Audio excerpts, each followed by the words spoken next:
Assalamu alaikum, welcome back to my YouTube channel. This is the part 4 of our topic differentiation. आज के इस topic में हम लोग पावर फंक्शन और साथ ही साथ ट्रिग्नोमेट्रिक फंक्शन को कवर करेंगे। तो सबसे पहले पावर फंक्शन को देख लेते हैं। पावर फंक्शन क्या होता है?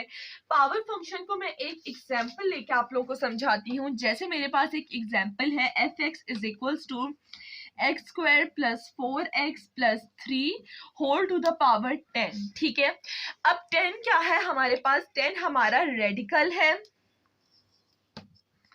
10 हमारा रेडिकल है और होल पावर में जो पूरी टर्म है ये हमारी रेडिकेंट है। ठीक है, रेडिकेंट क्या होती है? जो होल पावर के अंदर की टर्म होती है वो रेडिकेंट कहलाती है, और जो होल पावर जिसके अंदर बहुत सारे इंडिविजुअल टर्म्स हो उसको हम रेडिकल कहते हैं। ठीक है, तो the term within whole power, without whole power, ठीक है, विद इन ये होल पावर के अंदर है लेकिन विदाउट होल पावर, यानी 10 इसमें एक्सक्लूड हो जाएगा, इससे ये हमारी रेडिकेंट है। ठीक है, अब इस पावर फंक्शन का डिफरेंशियल क्या होगा? So differential of power function is the product of differential of radical and differential of radicant. ठीक है, यानी इसको अगर हम करेंगे तो यही होगा कि डिफरेंशियल ऑफ रेडिकल कैसे होगा कि multiply by the whole power and subtract 1 from the whole power. उसके बाद हम डिफरेंशिएशन ले, रेडिकेंट की भी डिफरेंशिएशन लेंगे। एक हम अपना सम कर लेते हैं जिसमें हम ये वाला करते हैं, x square plus 2x plus 5। ठीक है, इस अंडर रूट में है और इसकी पावर 5 है। अब जब मैं इसको अंडर रूट को मुझे खत्म करना होगा तो ये इस तरीके से आ जाएगी, x square plus 2x plus 1/5। ठीक है, अब सबसे पहले तो हम लिखेंगे differentiate with respect to x। ठीक है, इसको हम करेंगे, जब हम करेंगे d/dx x square plus 2x plus 1/5। ठीक है, तो अब वही होगा कि 1/5 multiply by the power and subtract 1 from the power. यहां तक तो स्टेप सेम है। ठीक है, अब क्या होगा? अब ये जो रेडिकेंट टर्म है इसका भी डिफरेंशियल लेंगे हम, d/dx x square plus 2x plus 3। ठीक है, तो पावर फंक्शन में यही डिफरेंस है कि हम सबसे पहले होल पावर से मल्टीप्लाई करवाएंगे और फिर उस पूरी रेडिकेंट और रेडिकल वाली टर्म को लेकर उसमें से सब्ट्रैक्ट 1 करेंगे पावर में से, फिर हम रेडिकेंट का डिफरेंशियल ले लेंगे। ठीक है, सो 1/5, अब 1/5 -1 होता है -4/5। ठीक है, so x square plus 2x plus 3 -4/5, और इसका लेंगे तो ये 2x हो जाएगा, ये 2 हो जाएगा और कांस्टेंट का डिफरेंशियल 0 हो जाएगा। ठीक है, अब ये वाली टर्म को हमें पॉजिटिव करना है तो ये हमारी नीचे आ जाएगी, तो ये हो जाएगा 1/5 और x square plus 2x plus 3 और पॉजिटिव 4/5। ठीक है, ये हमारी नीचे आ जाएगी और ये हमारी ऊपर एज इट इज रहेगी। अब आप लोगों को दिख रहा होगा कि 2 इसमें कॉमन आ रहा है। ठीक है, 2 इधर भी है इधर भी, तो 2 हम कॉमन ले लेंगे, तो 2x plus 1 x square plus 2x plus 3 4/5 और ये 5 हमारा एज इट इज आ जाएगा। ठीक है, यहाँ तक हमने कर लिया और यही हमारा क्या होगा, हमारा आंसर हो जाएगा, क्योंकि 2 हमने कॉमन ले लिया और सिर्फ हमें डिफरेंशिएशन करनी थी और उसको सिंप्लीफाई करके लिखना था, जो हमने कर दिया है। ठीक है, एक और एग्जाम्पल कंसिडर करते हैं। अच्छा, अब इस एग्जाम्पल को देखते हैं। ये क्या है हमारे पास, under root 1 plus x divide by 1 minus x और अंडर रूट दोनों पर है। ठीक है, ये भी हमारे पास एक पावर फंक्शन है, लेकिन ये मैं आपको पूरा सिंप्लीफाई नहीं करवा रही हूँ क्योंकि वरना वीडियो बहुत ज़्यादा लंबी हो जाएगी और मुझे आप लोगों को एक और टॉपिक भी कवर करवाना है। लेकिन मैं आपको उसको समझा देती हूँ कि अब देखिए डिवाइड हो रहा है ना, तो सिंपल सबसे पहले तो हमने differentiate with respect to x करके क्वेश्चन फॉर्मूला लगाना है। ठीक है, जो कि है हमारा v u dash minus u dash upon v square. ठीक है, क्वेश्चन फॉर्मूला हम लगा देंगे, इसके बाद हमें उसको आगे सिंप्लीफिकेशन करते रहेंगे, हम के वी की टर्म लिखेंगे, अच्छा रूट फिर दोनों पे आ जाएगा, ठीक है। जब हम ऐसा करके तो ये 1 + x डिवाइड बाय √1 - x दोनों पे रूट आ जाएगा जब हम इसे सिंप्लीफाई करेंगे, ठीक है। v टर्म लिखेंगे u फिर और u की डिफरेंशिएशन करेंगे, फिर u term as it is रखेंगे, v की डिफरेंशिएशन करेंगे और नीचे v का स्क्वायर यानी इस पावर को स्क्वायर दे देंगे। फिर आगे वही हमारा पावर फंक्शन का जो है कि रेडिकल टर्म और रेडिकेंट टर्म की किस तरीके से डिफरेंशिएशन होनी है हम उसको ऐड करेंगे और ये हमारा आसानी से सिंप्लीफाई हो जाएगा। तो अब हम मूव करते हैं अपने ट्रिग्नोमेट्रिक फंक्शन की तरफ। तो ट्रिग्नोमेट्रिक फंक्शन में हमारे पास हमें एक टेबल है जो कि हमें याद होना चाहिए, ठीक है। अगर वो हमें याद होगा तो हमारे बहुत आसानी से डिफरेंशिएशन हो जाएगी। वो क्या टेबल है कि हमें ये पता होना चाहिए कि साइन का डेरिवेटिव लेंगे हम तो वो क्या देगा हमें, कॉस का लेंगे तो वो तो साइन का अगर हम डेरिवेटिव लें तो वो हमें कॉस एक्स देगा, ठीक है। और जब हम कॉस एक्स का डेरिवेटिव लेते हैं तो वो हमें माइनस साइन एक्स देता है। जब हम tan x का डेरिवेटिव लेते हैं तो वो हमें sec स्क्वायर x देता है। और जब हम cot x का डेरिवेटिव लेते हैं तो वो हमें माइनस cosec स्क्वायर x देगा। sec x का लेंगे तो sec x tan x और cosec x का लेंगे तो माइनस cosec x और cot x, ठीक है। ये आप 3 से 4 दफा इसको रीड करेंगे तो ये बहुत ही आसान है, आपको आसानी से याद हो जाएगा। साइन का कॉस है तो कॉस का माइनस साइन है, टेन का सेक स्क्वायर एक्स है तो कॉट एक्स का माइनस कॉसेक स्क्वायर एक्स है, सेक एक्स का सेक एक्स टेन एक्स है तो कॉसेक एक्स का minus cosec x cot x है, ठीक है। ये टेबल हमें हर सूरत याद होना चाहिए। आप लोग चाहे तो उसको कॉपी कर लें और इसको बिल्कुल अपने दिमाग में बिठा के रखना है, ठीक है। अब एक एग्जाम्पल लेके हमें अपने ट्रिग्नोमेट्रिक फंक्शन को समझते हैं, ठीक है। तो अब एक स्टेटमेंट याद रखिएगा कि ट्रिग्नोमेट्रिक फंक्शन की डिफरेंशिएशन कैसे होगी। तो वो स्टेटमेंट क्या है कि differential of trigonometric function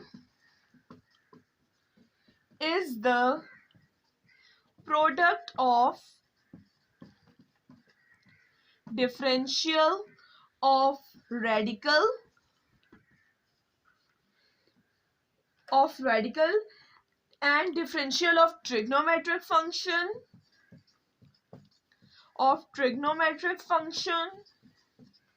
and differentiation of angle, okay कि डिफरेंशियल किसी भी, जब हम ट्रिग्नोमेट्रिक फंक्शन की डिफरेंशिएशन करते हैं तो वो कैसे होगी कि हम सबसे पहले डिफरेंशियल का प्रोडक्ट लेंगे, ठीक है। Product of differential of radical, ठीक है। रेडिकल के हम क्या करेंगे, उसकी डिफरेंशिएशन, उसका प्रोडक्ट लेंगे, फिर हम differentiation of trigonometric function and then differentiation of angle. ये किस तरीके से होगी इसको समझने के लिए हम अपनी एक एग्जाम्पल कंसिडर करते हैं, ठीक है। तो यहाँ मैंने आप लोगों के सामने 2 एग्जांपल्स लिखी हैं, ठीक है। दोनों साइन की लिखी हैं और दोनों में बहुत माइनर सा डिफरेंस है, ठीक है। एक मैंने लिखी है साइन x 5 और दूसरी लिखी है साइन 5x, यानी एक पे एंगल पे पावर है और एक पे हमारी ट्रिग्नोमेट्रिक फंक्शन पे पावर है, ठीक है। दोनों को मैं सॉल्व करना आपको बताऊंगी। सबसे पहले तो हम लिखेंगे कि differentiate with respect to x, ठीक है। Differentiate with respect to x, first step इन दोनों का सेम होगा, differentiate with respect to x, ठीक है। अब इस वाले में कैसे डिफरेंशिएशन होगी कि ये पूरी हमारे पास एक ही टर्म है, ठीक है। साइन x 5, तो इस पे सबसे पहले तो हम इसको इस तरीके से लिख देंगे d/dx साइन 5x और d/dx साइन x5, ठीक है। अब ये पूरी टर्म है तो पूरी के तो साइन x का हमारे पास, क्योंकि पूरा हमारे पास एक एंगल है, ठीक है। साइन x5 का हमारे पास डिफरेंशियल क्या होता है, कॉस, ठीक है। साइन x का कॉस होता है तो साइन x5 का cos x5, ये हुआ फर्स्ट स्टेप। दूसरा इसी में क्या होगा कि उसके बाद हमारी डिफरेंशिएशन होगी किसकी, एंगल की होगी। तो d/dx x5, सबसे पहले हमने इस पूरे को लिख दिया, साइन x5 बराबर होता है cos x5 d/dx x5, ठीक है। इस वाले उसमें हम क्या करेंगे, ये वाला हमारे पास एक तरीके से पावर फंक्शन हो जाएगा क्योंकि ट्रिग्नोमेट्री के ऊपर है, तो इसको हम वही करेंगे, multiply by the power, subtract 1 from the power, तो sin 5 माइनस 1x, ठीक है। इसके बाद हम डिफरेंशियल ले लेंगे इसका साइन एक्स का, ठीक है। हमने इसका साइन एक्स का डिफरेंशियल ले लिया। इसमें हमने ऐसा क्यों किया, क्योंकि हमारी ट्रिग्नोमेट्रिक फंक्शन पे पावर थी, हमारी एंगल पे नहीं थी, ठीक है। तो हमने इस तरीके से कर लिया कि multiply by the power subtract 1 from the power, और सिर्फ साइन एक्स का इंडिविजुअल हमने डिफरेंशियल ले लिया, ठीक है, अपने ट्रिग्नोमेट्रिक फंक्शन का। तो ये हो जाएगा cos x 5, और ये इसकी multiply by the power and subtract 1 from the power, so 5 minus 1 4, और इसका 5 साइन 5 माइनस 1 4x, और डी बाई डी, जब हम साइन एक्स का डिफरेंशियल लेंगे तो हमें देगा cos x, ठीक है।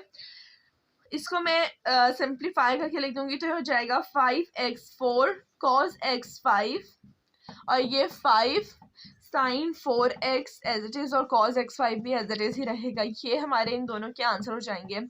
यानी आप लोग ने देखा दोनों से सिमिलर ही लग रहे थे, लेकिन एक पे हमारे पास एंगल पे पावर थी और दूसरे पे हमारे पास ट्रिग्नोमेट्रिक फंक्शन पे पावर थी, ठीक है। तो दोनों का मेथड डिफरेंट होगा कि इसमें हमने पूरे के पूरे उसका डिफरेंशियल लिया और फिर हमने एंगल का डिफरेंशियल अलग कर लिया, ठीक है। जबकि इसमें हमारे पास साइन पे पावर थी, तो हमने वही किया, multiply by the power subtract 1 from the power, और साइन एक्स को हमने क्या करवा दिया, इससे इसका हम डिफरेंशियल अलग करके ले लेंगे, तो हमारे पास cos x बचेगा, ठीक है। एक और एग्जांपल कंसिडर करते हैं, ठीक है। तो अब हमारे पास ये एग्जांपल है f(x) is equals to 10 cube root x, ठीक है। इसमें भी हमारे पास क्या है, ट्रिग्नोमेट्रिक फंक्शन पे पावर है, ठीक है। तो हम सबसे पहले वही स्टेप होगा, differentiate with respect to x, क्योंकि हमें मेंशन करना है हम किसके रिस्पेक्ट से डिफरेंशिएशन कर रहे हैं, एक्सक्यूज मी, ठीक है। So d by d x f(x) is equals to d by d x 10 cube root x, ठीक है। तो ये तो हमारे पास हो जाएगा f डैश x, ठीक है। अब इसमें वही multiply by the power subtract 1 from the power, so 3 minus 1 root x, फिर हम डिफरेंशिएशन करेंगे, अपना डिफरेंशियल लेंगे सिर्फ 10 रूट x का, ठीक है। इसका लेंगे, अब ये हो जाएगा f dash x is equals to 310 square x root x. अब 10 रूट एक्स का डिफरेंशियल क्या होगा, सेक स्क्वायर रूट एक्स, ठीक है। 10x का सेक स्क्वायर होता है ना, अब इधर एंगल रूट एक्स है, तो जब हम करेंगे तो वो भी रूट एक्स हो जाएगा, तो हो जाएगा सेक स्क्वायर रूट एक्स। अच्छा, अब इसमें हम एंगल का भी डिफरेंशियल लेंगे, d by d x root x, ठीक है। उधर मैंने क्यों नहीं ये लिया था, क्योंकि मेरे पास सिर्फ x था। अगर मैं x लेती ना तो 1 ही देता, मैंने मेंशन नहीं किया वहां पे, लेकिन हमें एंगल का भी लेंगे। अब यहाँ पे हमें लेना जरूरी है, क्योंकि यहाँ पे हमारे पास जो एंगल है ना वो हमारा रूट x है, ठीक है। वहां पे सिर्फ x था तो हम लेते तो 1 था और आंसर पे कोई फर्क नहीं पड़ता, लेकिन एंगल का भी लेना जरूरी है। यानी जब हम ये वालिया करते हैं जिसमें हमारे पास ट्रिग्नोमेट्रिक फंक्शन पर पावर हो, तो फिर हमारे पास एक स्टेप एडिशनल हो जाता है। वो क्या कि सबसे पहले हम इस तरीके से मल्टीप्लाई, फिर हम 10 रूट एक्स का मतलब उसके सिर्फ एंगल का लेते हैं, यानी 10 रूट एक्स, और फिर हम सिर्फ रूट एक्स का लेंगे, यानी जो भी हमारे पास इंडिविजुअल एंगल। जबकि अगर ये होता 10x और यहाँ पे कोई पावर होती, यानी सिर्फ ये 10 रूट एक्स, तो सिर्फ हमारा ये स्टेप हट जाता, तो फिर ये हमारी पहली एग्जांपल जो कि मैंने करवाई थी साइन एक्स 5, तो ये उसकी तरह हो जाता है कि साइन एक्स 5 का पूरा वो लेंगे और फिर हम पूरा डिफरेंशियल लेंगे और फिर हम उसके एंगल का लेंगे, ठीक है। तो ये इसमें एक स्टेप ज्यादा होता है जिसमें हमारे पास ट्रिग्नोमेट्रिक फंक्शन पर पावर हो, ठीक है। सो ये हो जाएगा 310 square root x sec square root x. अब ये वही x को अगर हम इस तरीके से लिखें या फिर हम x को इस तरीके से लिखें तो बात एक ही है, ठीक है। तो multiply by the power subtract 1 from the power, so हो जाएगा 310 square root x sec square root x, ठीक है, हाफ। अब ये x half minus 1 minus half होगी, और माइनस हाफ जब नीचे आएगा तो ये क्या हो जाएगा, पॉजिटिव का हाफ हो जाएगा, ठीक है। मैं एक दो स्टेप स्किप कर रही हूँ कि मैंने स्टेप बहुत डिटेल में अपनी पार्ट 1 पार्ट 2 और पार्ट 3 के वीडियोस में मैं बता चुकी हूँ, ठीक है। सो ये अब हम इसको सिर्फ सिंप्लीफाई करके लिखेंगे, 310 square root x sec square root x, और ये नीचे 2 हाफ हमारी रूट के बराबर होती है, तो मैंने इसको रूट के अंदर लिख लिया और ये हमारा आंसर होगा, ठीक है, क्योंकि सिर्फ हमें जो डिफरेंशिएशन करनी थी वो हमने कर ली। अब एक आखिरी एग्जांपल में आप लोगों को समझाऊंगी, ठीक है, तो आइए वो देखते हैं। Okay, so our next question is fx is equals to 1 plus cos x divided by sin x, ठीक है। अब सबसे पहले हम differentiate with respect to x करेंगे, ठीक है। So d by d x f x is equals to d by d x 1 plus cos x divide by sine x. अब आप लोगों को दिख रहा होगा कि ये मेरे पास डिवाइड का निशान आ गया, ठीक है। तो मैं किस तरीके से करूँ, तो भाई क्वोशिएंट फार्मूला इसीलिए दिया गया है, तो मैं लिख लूंगी using quotient formula and I have to give the reference of quotient formula कि क्वोशिएंट फार्मूला है क्या, ठीक है। जब हम लिखेंगे कि यूजिंग, तो हमें फार्मूला भी लिखना जरूरी है, तो मैं लिख दूंगी that u by v dash is equals to v u dash minus u v dash upon u v का स्क्वायर, ठीक है। अब यहाँ पे हेयर हमारा u क्या है 1 प्लस कॉस एक्स, जबकि हमारा v क्या है साइन एक्स। तो इसको देख लेते हैं हम, तो ये हो जाएगा हमारा f dash x is equals to, ठीक है। तो v वाली टर्म ऐसे आएगी sine x d by d x 1 plus cos x minus u वाली टर्म ऐसे ही आएगी 1 plus cos x d by d x sine x और divide by sine square x, क्योंकि v का स्क्वायर, ठीक है। अब ये साइन एक्स अब 1 पे करेंगे तो ये तो हमें 0 देगा, ठीक है, क्योंकि कांस्टेंट पे डिफरेंशिएशन 0 होती है। और cos x हमें क्या देगा माइनस साइन x, जब हम इस पे करेंगे और फिर एंगल का भी करेंगे तो ये हमें 1 देगा, ठीक है। फिर माइनस 1 प्लस cos x ऐसे आ जाएगा, और जब हम साइन x पे अपनी डिफरेंशिएशन अप्लाई करेंगे तो हमें cos x देगा, और नीचे sine square x as it is आ गया, ठीक है। अब सिर्फ इसको मल्टीप्लाई करना है, साइन एक्स 0 से हम करेंगे तो 0 देगा, साइन एक्स को इससे करेंगे तो ये माइनस साइन स्क्वायर एक्स देगा, क्योंकि प्लस माइनस माइनस, फिर minus sine as it is आ गई। अब ये कॉस एक्स 1 सा कॉस एक्स और फिर प्लस कॉस स्क्वायर एक्स दे देगा, ठीक है, cos square x divide by sine square x, ठीक है। अब मैं माइनस साइन को इस पूरे उससे मल्टीप्लाई करवा दूंगी, तो minus sign square x minus plus minus cos x minus plus minus cos square x, ठीक है, divide by sine square x. अब आप देखें तीनों उसमें माइनस माइनस माइनस है, तो मैं माइनस को कॉमन ले लूंगी, minus sign square x plus, यानी माइनस बाहर आ गए, फिर हम ब्रैकेट खोल के sign square x plus cos square x divide by sine square x, ठीक है। अब हमें दिख रहा है यहाँ पे sign square x plus cos square x, तो हमने एक ट्रिग्नोमेट्रिक प्रॉपर्टी पढ़ी होगी, सबको पता होगा कि cos square x plus sign square x हमारे पास 1 के इक्वल होता है, ठीक है, 1 के इक्वल होता है। तो यहाँ पे हमारे पास इन दोनों की जगह sign square x plus cos square x की जगह हमारे पास क्या आ गया 1 आ गया, और कॉस एक्स को हम एज इट इज रख देंगे और साइन स्क्वायर एक्स नीचे, तो ये हमारा क्या होगा आंसर होगा, ठीक है। So this was the end of part 4 of our topic differentiation. In this topic, today we have studied about power function and trigonometric function. उम्मीद करती हूँ कि आपको समझ आया होगा। मैंने बहुत कोशिश की है कि मैं बहुत सिंप्लीफाई करके समझाऊँ आप लोगों को. So don't forget to like, share and subscribe my channel. Allah Hafiz.